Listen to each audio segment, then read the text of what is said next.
Hello everyone बच्चों, आज हम लोग अपने फर्स्ट चैप्टर में लेक्चर नंबर 7 शुरू करेंगे और इस 7th लेक्चर में हम लोग एक नए टॉपिक की तरफ आगे बढ़ेंगे और वो टॉपिक होगा द एरर एनालिसिस।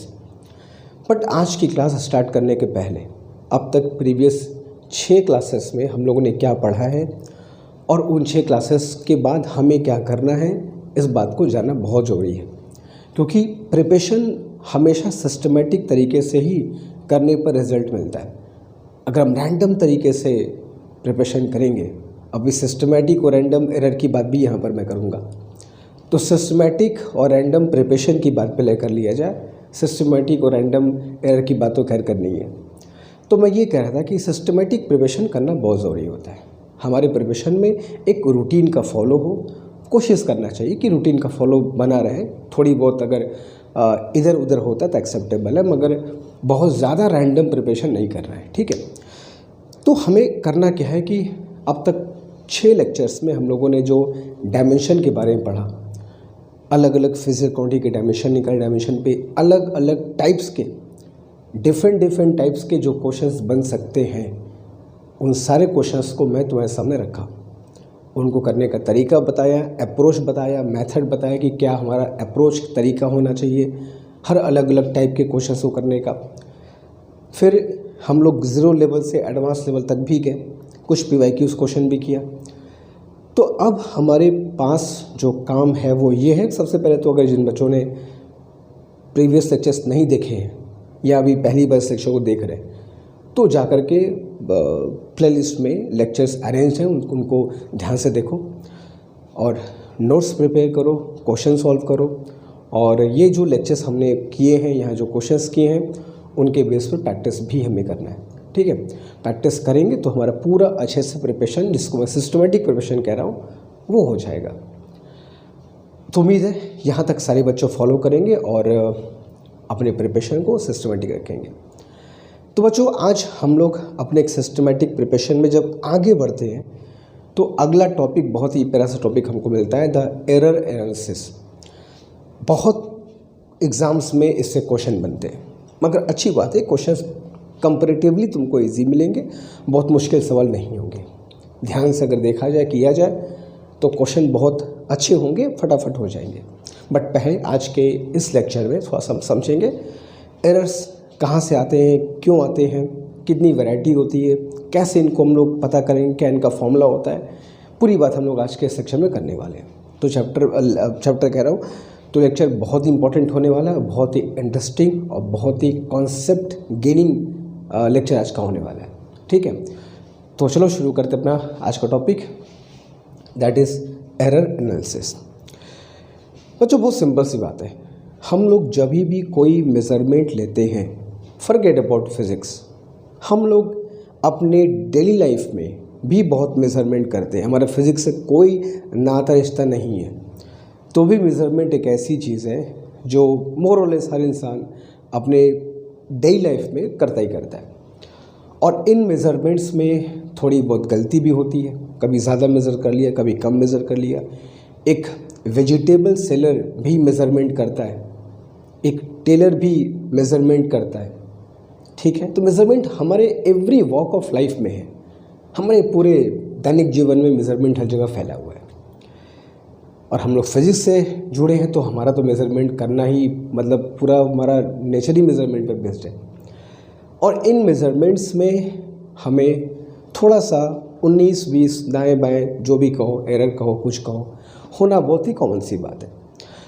अगर हम कोई मेज़रमेंट कर रहे हैं, चाहे हम एक सब्जी बेचने वाले हो, चाहे हम एक टेलर हो, चाहे हम एक फ़िज़िक्स में काम करने वाले हो, अगर हम कोई मेज़रमेंट ले रहे हैं और उसमें एरर आ रहा है, तो इसका मतलब ये हुआ कि बहुत नॉर्मल सी बात है, इसमें घबराने की बात नहीं है।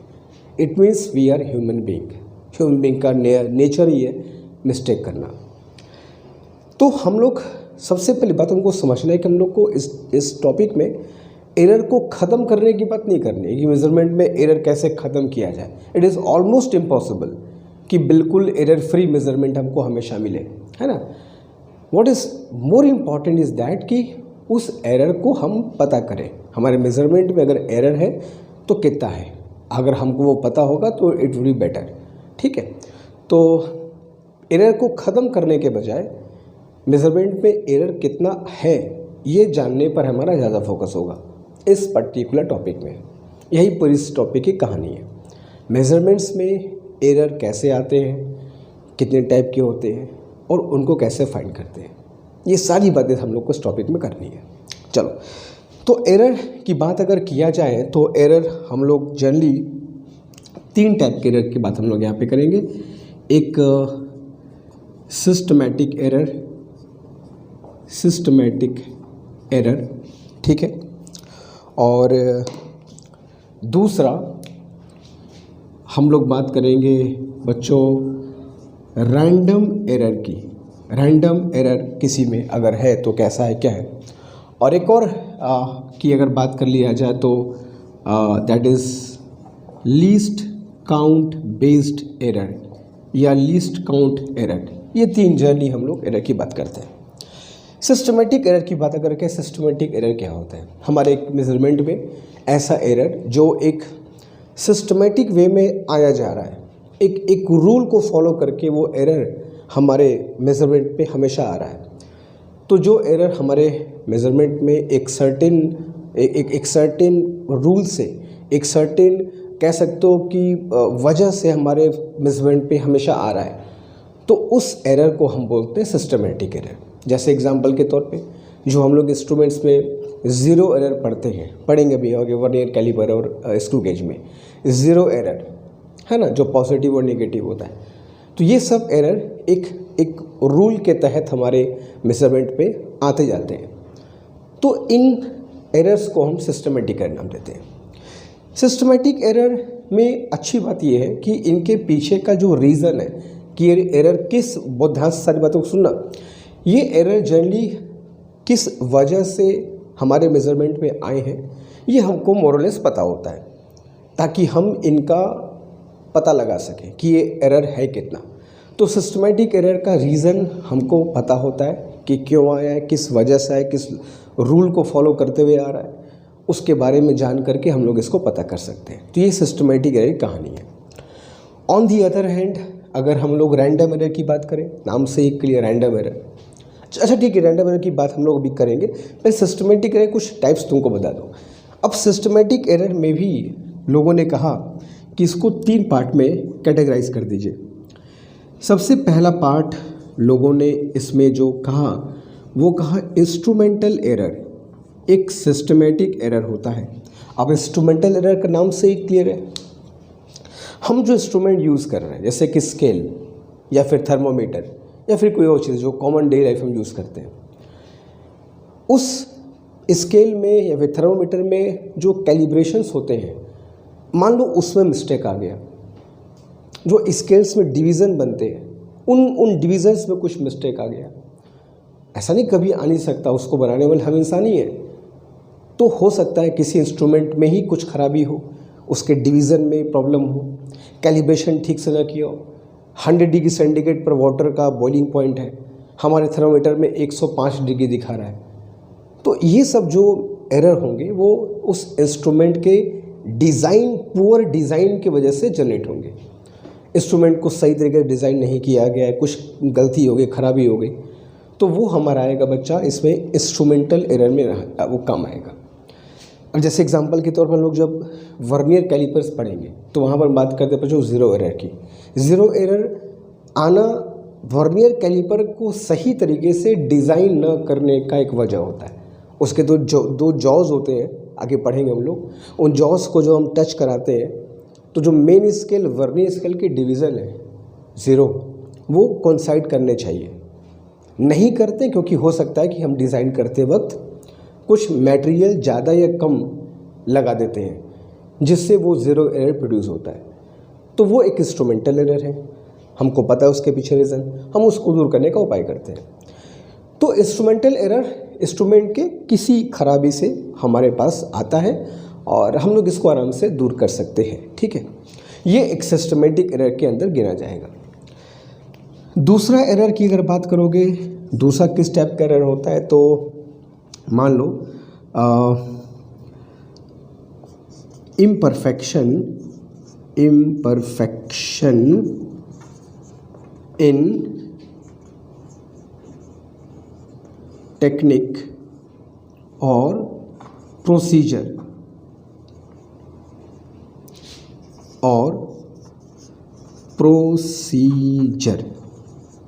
अब इसका क्या मतलब हुआ? मान लो इंस्ट्रूमेंट बिल्कुल सही है, लेकिन हम जो एक्सपेरिमेंट हम कर रहे हैं, हमारा करने के तरीके में कुछ गड़बड़ है। हमको एक्सपेरिमेंट करने की सही तकनीक नहीं पता। इंस्ट्रूमेंट को बिल्कुल हॉरिजॉन्टल होना चाहिए, हमने वहाँ गड़बड़ कर दिया। इंस्ट्रूमेंट को एकदम स्टिल होना चाहिए, हमने वहाँ गड़बड़ कर दिया, वाइब्रेशन वहाँ पे आ रहा है। तो अगर हमें किसी एक्सपेरिमेंट को करने की प्रॉपर तकनीक नहीं पता होगी या पूरा प्रोसीजर नहीं पता होगा कि हम लोग इस एक्सपेरिमेंट को कैसे कंडक्ट करते हैं। वैसे मैं तुमको एक एक्सपेरिमेंट का नाम बता रहा हूँ। एक न्यूटन्स रिंग का एक एक्सपेरिमेंट होता है, मुझे को याद आ गया। एक न्यूटन्स रिंग करके एक एक्सपेरिमेंट होता है, बड़ा ही अच्छा एक्सपेरिमेंट है। इसके प्रोसीजर, इसके टेक्निक बड़े ही मतलब कन्फ्यूजिंग होते हैं। अगर हम इनको अच्छे से नहीं देखेंगे, समझेंगे किस वक्त हमें क्या रीडिंग लेनी है, कैसे अरेंज करना है, अगर प्रोसीजर टेक्निक नहीं पता होगी तो फिर वो एक्सपेरिमेंट कभी सही तरीके से हो नहीं सकता। सही तरीके से क्या छोड़ो, शायद वो एक्सपेरिमेंट हो ही ना पाए फिर। तो किसी भी एक्सपेरिमेंट पे अगर गलत तकनीक का हम यूज़ करते हैं, सही तरीके नहीं यूज़ करते हैं, तो भी उसके रिज़ल्ट में, उसके ऑब्जर्वेशन में, रीडिंग में कुछ ना कुछ एरर हमको देखने को मिलेगा। तो ये करने के तरीके अगर गलत होंगे तो भी कुछ ना कुछ एरर आएगा। उसी को हम कह दिया इम्परफेक्शन इन टेक्निक और प्रोसीजर। ठीक है, करने के तरीके अगर गलत होंगे तो एरर का आना कन्फर्म है। तीसरा एरर जो है वो है पर्सनल एरर या इंडिविजुअल एरर। अब पर्सनल या इंडिविजुअल एरर क्या होता है? फॉर एग्जांपल, हमने इंस्ट्रूमेंट हमारा परफेक्ट है, हम थोड़ा सा इंस्ट्रूमेंट की सेटिंग भी सही तरीके से कर लिए, तकनीक मुझको पता है, पूरा प्रोसेस मुझको पता है, लेकिन हम जब करने गए तो पर्सनल लेवल पर हमने थोड़ी सी लापरवाही कर दी, मेजरमेंट सही तरीके से नहीं लिया, डिविजन्स काउंट करने में गलती कर दिया, जहाँ 9 था वहाँ 11 काउंट कर लिया, 8 काउंट कर लिया। तो ये थोड़ा सा पर्सनल केयरलेसनेस कह सकते हो, बाइस्ड कह सकते हो किसी वैल्यू के तहत। तो ये जो एरर है वो तुम्हारा पर्सनल या इंडिविजुअल एरर होगा। जैसे फॉर एग्जांपल, हम लोग ऑप्टिक्स के एक्सपेरिमेंट में एक पैरेलैक्स की बात हमेशा करते हैं। हम जब इमेज को देखें तो हमारी आँखों की पोजीशन सही तरीके से अगर नहीं होगी तो हमारे इमेज में, हमारे प्रोसेस में, हमारे इस एक्सपेरिमेंट में पैरेलैक्स आने की संभावना होती है। आगे पढ़ेंगे उसको भी हम लोग, ऑप्टिक्स पढ़ेंगे तो वो जो एरर है वो हमारा पर्सनल एरर है। हमने उसको सही तरीके से नहीं देखा इमेज को और उससे पैरेलैक्स आ गया। तो हमारे थोड़ी बहुत गलती से, केयरलेसनेस से अगर किसी मेज़रमेंट में कोई एरर आता है तो वो होता है हमारा पर्सनल एरर। और बिलीव करो, इन सभी एरर्स को जिनका तुमको मैं नाम बताया, इंस्ट्रूमेंटल एरर हो या प्रोसीजर हो या फिर पर्सनल एरर हो, इन सब को बच्चों हम लोग दूर करने के लिए आराम से काम कर सकते हैं। इंस्ट्रूमेंट बढ़िया क्वालिटी का लो, अच्छे क्वालिटी का इंस्ट्रूमेंट हो, कहीं कुछ खराबी ना हो। प्रोसीजर टेक्निक अच्छे से पढ़ लो, पहले क्या है, कैसे करना है, पूरा प्रोसेस जान लो। और थोड़ा सा एक्सपेरिमेंट में रीडिंग लेते हो तो केयरफुल रहो, कैसे लेना है, क्या करना है, बहुत अच्छे से मेज़रमेंट है, काउंटिंग है, सब अच्छे से करना है। तो थोड़ा सा अच्छे instrument, proper knowledge of technique, procedure और थोड़ा सा केयरफुल होकर के अगर हम रहें तो इस सिस्टमेटिक एरर को बड़े आराम से हम लोग पता लगा सकते हैं या फिर दूर भी कर सकते हैं कि ये एरर हमारे पास एक्सपेरिमेंट में ना आने पाए। On the other hand, random error एक ऐसा एरर है जिसके पीछे का रीज़न हमको नहीं पता। अनएक्सपेक्टेड और अननोन रीजंस होते हैं ये एरर आने के प्रति। जैसे फॉर एग्जांपल, हम लोग कोई एक्सपेरिमेंट कर रहे हैं और वो एक्सपेरिमेंट टेम्परेचर सेंसिटिव है, भी टेम्परेचर में बहुत ज़्यादा बदलाव नहीं होना चाहिए। और फॉर एग्जांपल, हम लोग एक्सपेरिमेंट कर रहे हैं और आसपास के टेम्परेचर में अननोन तरीके से एक टेम्परेचर फ्लक्चुएशन हो रहा है। तो अब ये क्यों हो रहा है, कैसे हो रहा है, वो तो नहीं पता, लेकिन वो टेम्परेचर के फ्लक्चुएशन की वजह से हमारा जो रीडिंग का मामला है ख़राब हो सकता है। कोई भी ऐसा वजह जो हमको नहीं पता हो कि किस वजह से एरर आ रहा है, वही तुम्हारा है बच्चा रैंडम एरर। जैसे फॉर एग्जांपल मैं तुमसे कहूँ कि ये बोर्ड है, मैं तुमसे कहूँ कि इस बोर्ड की लेंथ मुझको नाप के दिखाओ, ठीक है। तुम इसकी लेंथ को 10 बार नापो by using a metre scale, तो हो सकता है 10 बार में से कुछ बार इसकी वैल्यू सेम ना आए, थोड़ी सी डिफरेंट आ जाए, थोड़ा बहुत डिफरेंट। लेकिन क्यों आया? मेज़र करने वाले तुम वही हो, ये भी वही है, मीटर स्केल भी सेम है, मगर फिर भी तुम 10 बार रीडिंग अगर लोगे तो शायद बहुत कम चांस होता है कि 10 बार एग्जैक्ट सेम की सेम रीडिंग आ जाए। थोड़ा बहुत फ़र्क होता है, मगर ये फ़र्क के पीछे रीज़न हमको नहीं पता कि क्या है, किसी न किसी वजह से रीज़न ये एरर आया है। तो इस एरर को हम बोलते हैं बच्चों रैंडम एरर। और रैंडम एरर का दूर करने का सबसे अच्छा उपाय क्या होता है पता है? इस एरर को दूर करने का सबसे अच्छा उपाय ये होता है रिपीटेड रीडिंग्स। हम जितनी ज़्यादा से ज़्यादा रीडिंग्स लेंगे अपने एक्सपेरिमेंट में, ऑब्जर्वेशन लेंगे और उन सब का एवरेज बाद में निकालेंगे, इस रैंडम एरर के मिनिमाइज होने के चांसेस उतने बढ़ जाते हैं। तो इस बात को ध्यान रखना। हमें इनके रीजंस पता होते हैं तो इनको हम ठीक कर सकते हैं, इनके रीजंस नहीं पता हो तो ठीक कैसे किया जाए इनको, यही तो इनका मेन काम है। इनके पीछे की मेन वजह नहीं पता होता, बहुत ही अनएक्सपेक्टेड तरीके से ये हमारे मेजरमेंट में शामिल हो जाते हैं रैंडम एरर, ठीक है। तो इनको दूर करने का सबसे याद रखना सबसे अच्छा उपाय होता है कि रिपीटेड रीडिंग्स। किसी भी एक्सपेरिमेंट में, जैसे तुमको मैंने कहा कि इस बोर्ड की लेंथ नापो, तो 10 बार नापोगे तो डिफरेंट आएगी, थोड़ा सा और नाप लो, 15-20 बार ले लो और उन सब का लास्ट में क्या कर लो, एवरेज कर लो। तो ये जो रैंडम एरर है ये काफ़ी हद तक मिनिमाइज हो जाएगा। तो इस बात को ध्यान रखना कि रिपीटेड रीडिंग्स को अगर हम लोग फॉलो करें तो रैंडम एरर्स को मिनिमाइज कर सकते हैं। फिर है लीस्ट काउंट एरर। अब लीस्ट काउंट एरर हम लोग जब लीस्ट काउंट पढ़ेंगे इंस्ट्रूमेंट का तो और डिटेल में बताऊंगा। लीस्ट काउंट जो एरर है वो it is related to resolution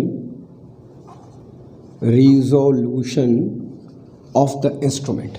हम जो इंस्ट्रूमेंट यूज़ कर रहे हैं, जैसे कि स्केल यूज़ कर रहे हो, मिडल स्केल यूज़ कर रहे हो, तो वो कितनी लेंथ तक रिजॉल्व करके तुमको बता सकता है। उससे जो हमारे मेजरमेंट में एरर आएगा उसको हम बोलेंगे least count error. Least count error की बात हम लोग डिटेल में आगे के टॉपिक्स में करेंगे, जब तुमको मैं लीस्ट काउंट के बारे में डिटेल में बताऊंगा, सिग्निफिकेंट फिगर्स पढ़ाऊंगा, सिग्निफिकेंट फिगर्स और लीस्ट काउंट का क्या आपस में कनेक्शन है, सारी बातें करेंगे। तो इसके जो एरर आते हैं तुमको और अच्छे से क्लियर होगा, ठीक है।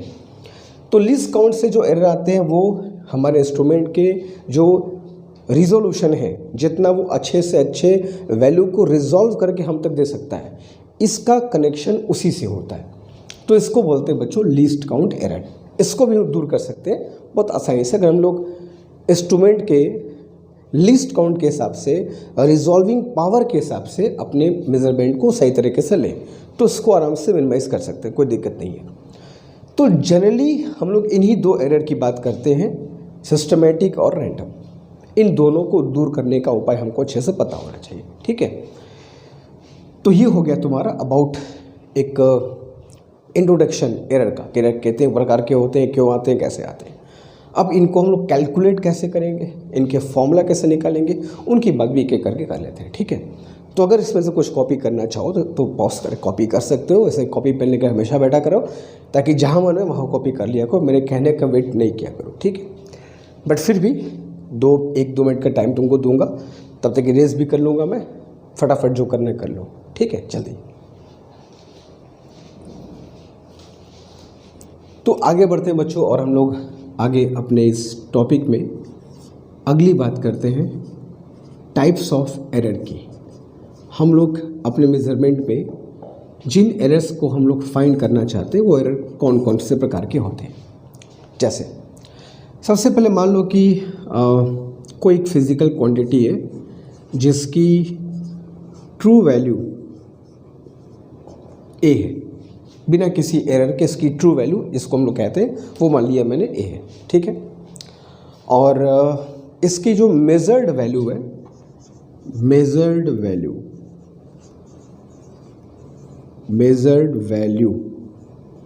Is equal to A plus minus delta A.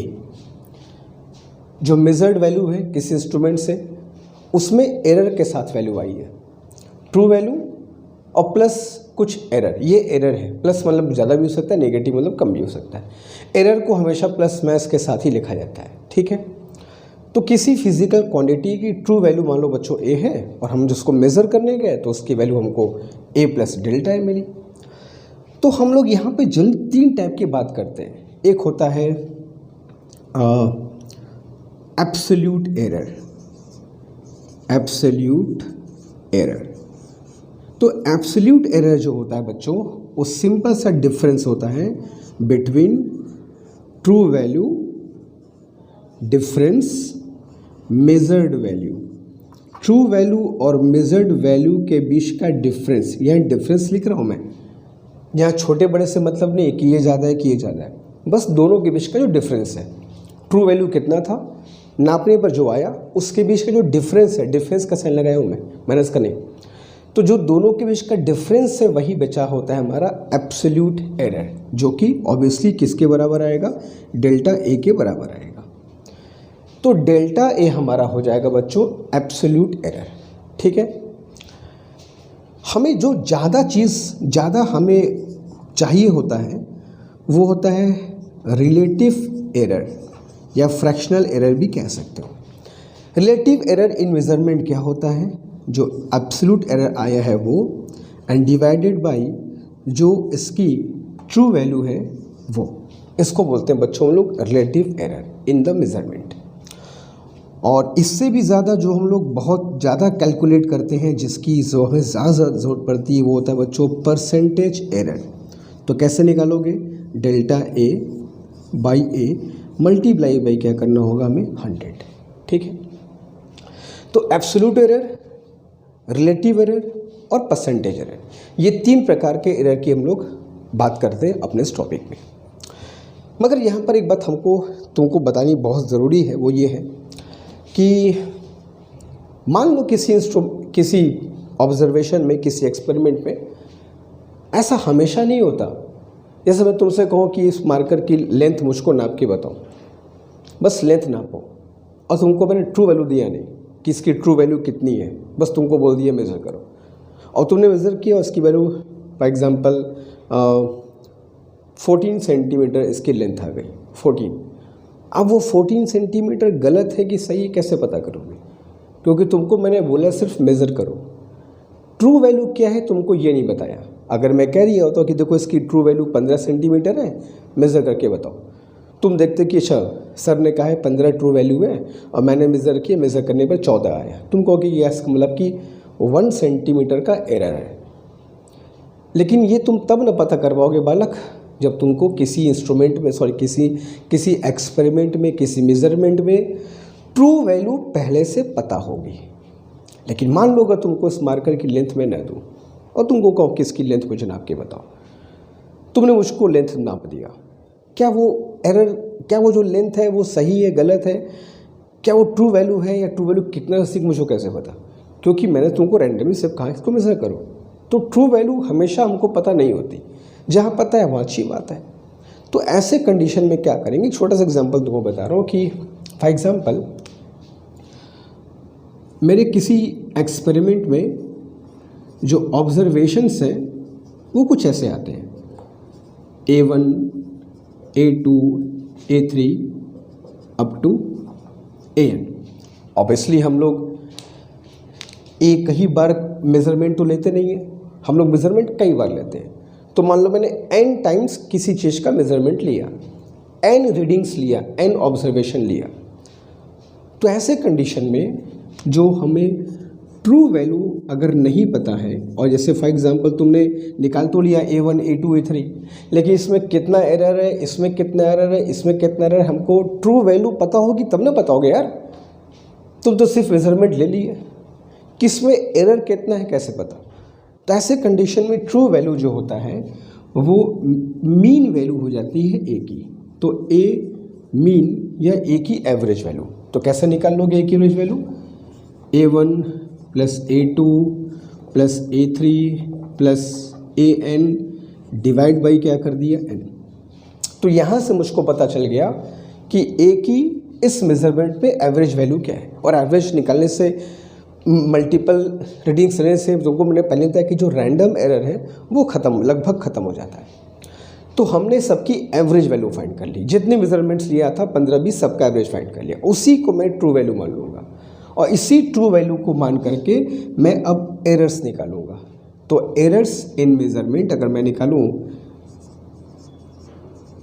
Errors in measurement, हमारे मेजरमेंट में कितना एरर है, तो एरर को मैं डेल्टा ए बोल रहा हूँ, delta A1।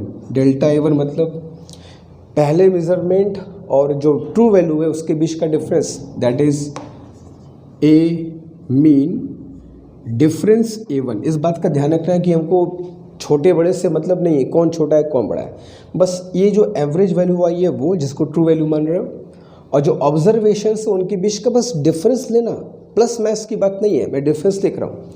Similarly delta A2 is equal to क्या होगा, ए मीन डिफरेंस A2।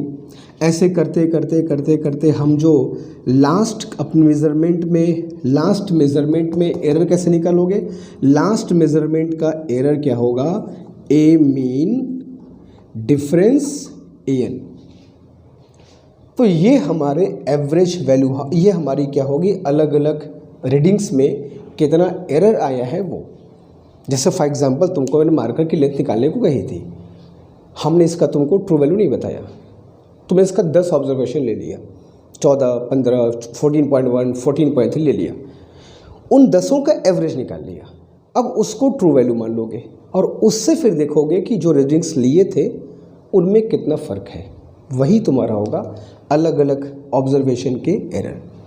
और इनका जब एवरेज निकाल लोगे बेटा तो वही होगा एब्सोल्यूट एरर का एवरेज वैल्यू। तो यहाँ जो एब्सोल्यूट एरर मैंने लिखा है बेटा ना, वो एक ऑब्जर्वेशन से कैलकुलेट नहीं करते हैं, वो mल्टीपल ऑब्जर्वेशन में हम लोग निकाल करके एवरेज फाइंड करते हैं। तो अगर मुझको ये निकालना हुआ absolute error, therefore absolute error is equal to कैसे निकालोगे, delta A1 plus delta A2 add किया, डेल्टा AN और डिवाइड बाई क्या कर दिया बेटा, n। तो ये हमें मिल गया बेटा delta A mean, absolute error ये हमारा कहलाएगा। और अब मुझको अगर निकालना होगा रिलेटिव एरर, रिलेटिव एरर अगर निकालना हुआ तो जो मीन वैल्यू आई है एब्सोल्यूट एरर की और जो ट्रू वैल्यू हम निकाले हैं एवरेज निकाल करके, ये इनका ratio delta A by A होता है, डेल्टा A बाई A, जहाँ A क्या होती है बेटा, ट्रू वैल्यू, और मुझको यहाँ ट्रू वैल्यू तो पता नहीं है, तो जो एवरेज आया है वही तो ट्रू वैल्यू है।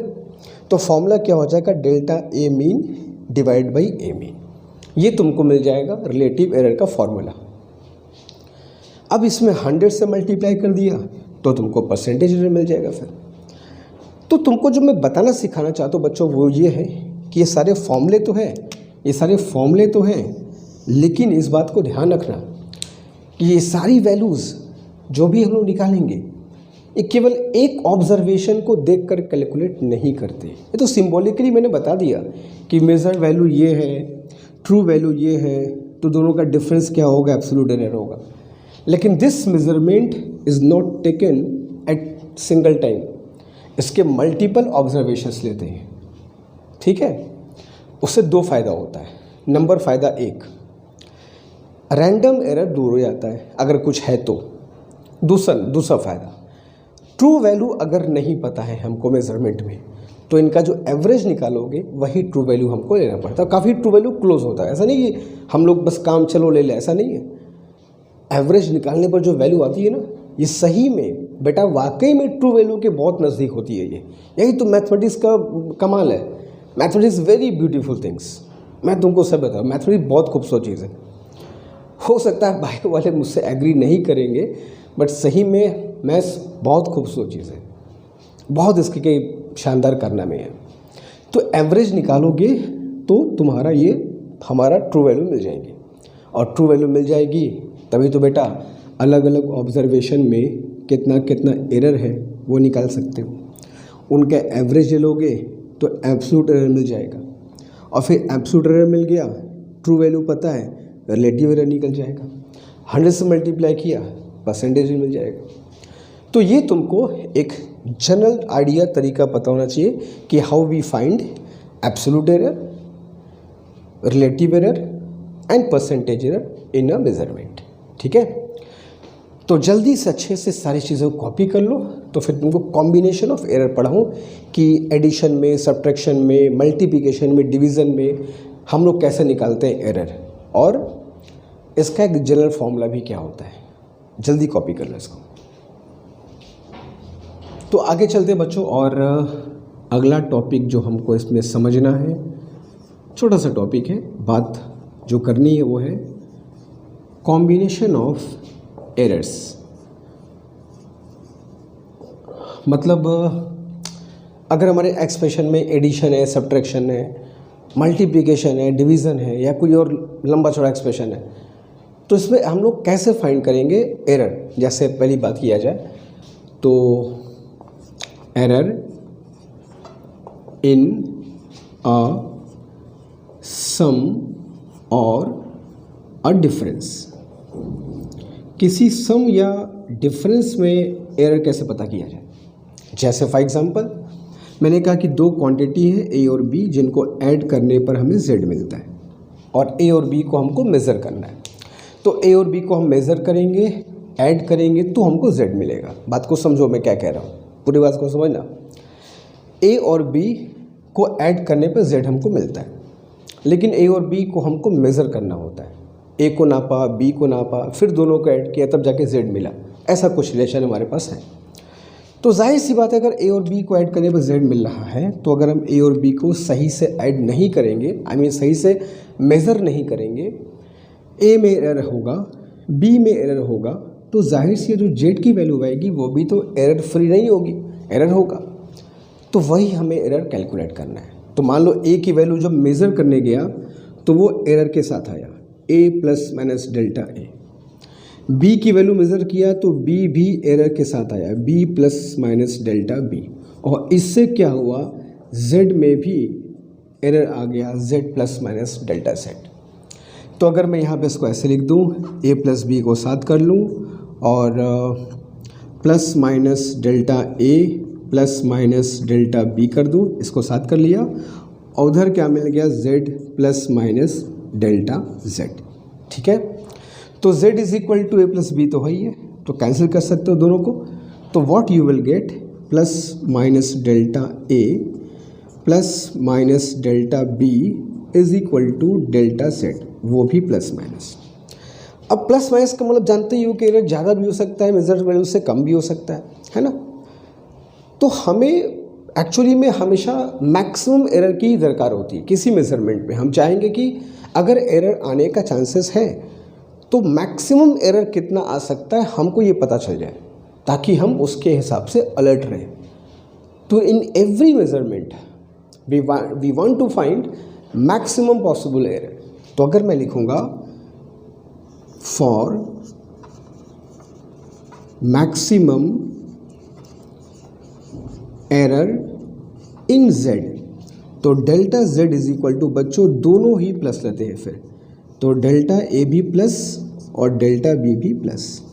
तो ये फॉर्मूला हो जाएगा मैक्सिमम एरर इन जेड। इस बात को ध्यान रखना बच्चा कि हम लोग जब भी मैक्सिमम एरर निकालेंगे तो वहाँ पर पे दोनों का प्लस साइन लेंगे, माइनस नहीं। ठीक है, तो मैक्सिमम एरर के लिए delta A plus delta B. ठीक है, समझ गए। तो मतलब कहने का ये है कि जब भी दो क्वांटिटी को ऐड करने पर कोई तीसरा हमको मिलता है, तो दोनों का जो डायरेक्ट एरर है वही बस ऐड कर दोगे तो मेजरमेंट में तुमको एरर मिल जाएगा। यही नहीं, सिर्फ एडिशन की बात नहीं है, अगर ये डिफरेंस भी होता, सिमिलरली अगर ये डिफरेंस भी होता है z is equal to a minus B, तो भी z में मैक्सिमम एरर दोनों का सम ही होता, delta a plus delta b। इस बात को ध्यान रखना। तो बच्चों चाहे एक्सप्रेशन में प्लस हो चाहे एक्सप्रेशन में माइनस हो, कोई फ़र्क नहीं पड़ता। हम जब भी एरर निकालेंगे हम हमेशा एरर्स को ऐड करेंगे। अगर एक्सप्रेशन में डिफरेंस है कोई फ़र्क नहीं पड़ेगा। अगर हमको इस एक्सप्रेशन में z में एरर निकालना है मैक्सिमम, तो a का जो एरर होगा और b का जो एरर होगा दोनों को ऐड करेंगे। एक्सप्रेशन में नेगेटिव है ना यार, हमको तो एरर तो दोनों का ऐड करना ही होगा ना। दोनों के एरर से जो मैक्सिमम एरर आएगा वो तो दोनों का ऐड ही करना होगा। तो चाहे एक्सप्रेशन में सम हो चाहे डिफरेंस हो, मैक्सिमम एरर दोनों का हमेशा क्या होगा, प्लस। ठीक है। इन केस मान लो अगर